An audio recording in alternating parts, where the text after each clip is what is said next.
Hey everyone, welcome. Today, we're going to dive into a gardening technique that, honestly, it almost feels like a secret. It's called chop and drop, and it's a way to grow your very own fertilizer right where you need it. It's going to completely transform the way you think about your garden. I mean, just let that sink in for a second. Imagine, no more lugging those heavy bags home from the garden center. No more mixing up weird powders and potions, and no more guessing if you're adding the right stuff. We're talking about a self-sustaining, closed-loop system right in your own backyard. It sounds a little too good to be true, doesn't it? But here's the thing, it's not magic, not at all. It's a method that works by copying the most successful gardener in the history of the planet, nature itself. So let's break down exactly how it works, starting with the problem it's trying to solve. Okay, so first, let's just think about the way most of us do things. We treat clippings and so-called weeds as waste. We cut them, we rake them up, we haul them all the way over to a compost pile, then we have to turn that pile, wait for months and months, and then haul all that finished compost all the way back to the garden beds. It is a ton of work. And when you put the two methods side by side like this, wow, the difference is just night and day. On the left, you've got that whole cycle of hauling and turning and waiting. But on the right, it's so simple. You chop, you drop, and that's it, you're done. The difference in labor is just staggering. And that's because you're letting nature's own crew, the microbes and the earthworms, do all the heavy lifting for you. So here's the really cool part, the big aha moment. We're just copying what a healthy forest does naturally. I mean, think about it. A tree doesn't rake up its leaves and carry them over to a special bin, right? No way. It drops them right at its own feet. And then those leaves decompose and feed the very same tree that grew them.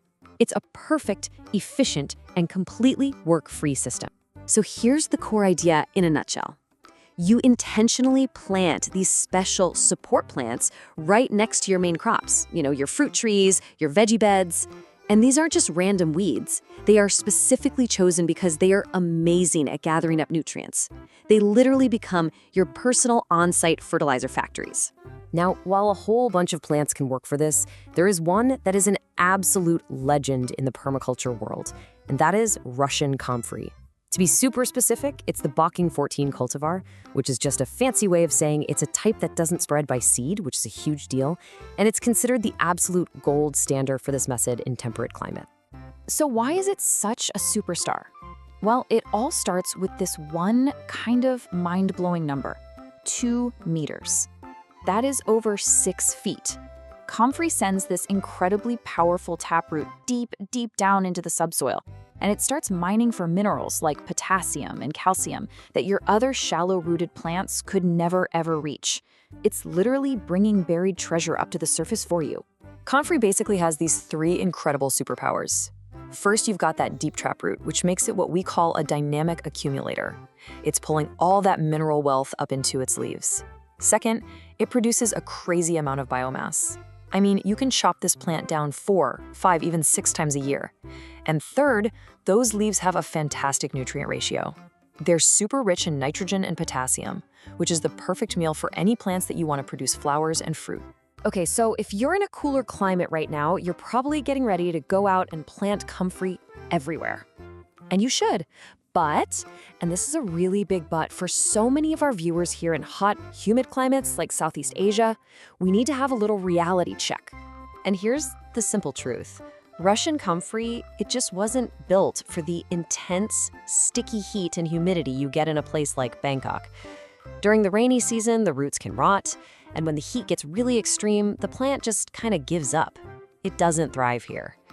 But don't worry, because the tropics have their own all-star team. Mexican sunflower is an absolute powerhouse. People call it the tropical comfrey for a reason. It grows ridiculously fast and is packed with nutrients. Then you have Sunn Hemp, or poor Tuang as we know it, which is a legume. That means it literally pulls nitrogen fertilizer right out of the air. And for a massive boost of potassium and moisture, oh man, nothing beats chopping up banana leaves and trunks as mulch. So here's the best part. It doesn't matter if you're using comfrey up north or Mexican sunflower down south.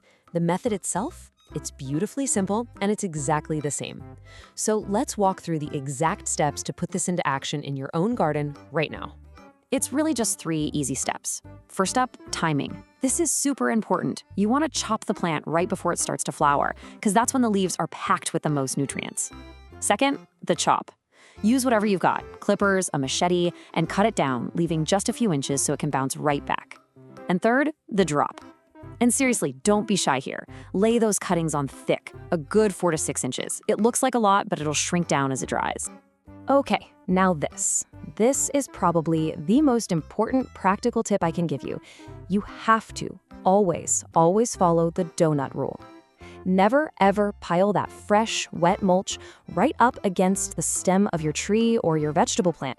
You gotta leave a little 3-inch gap for air to circulate, just like the hole in a donut. This one little trick will save your plants from stem rot. It's crucial.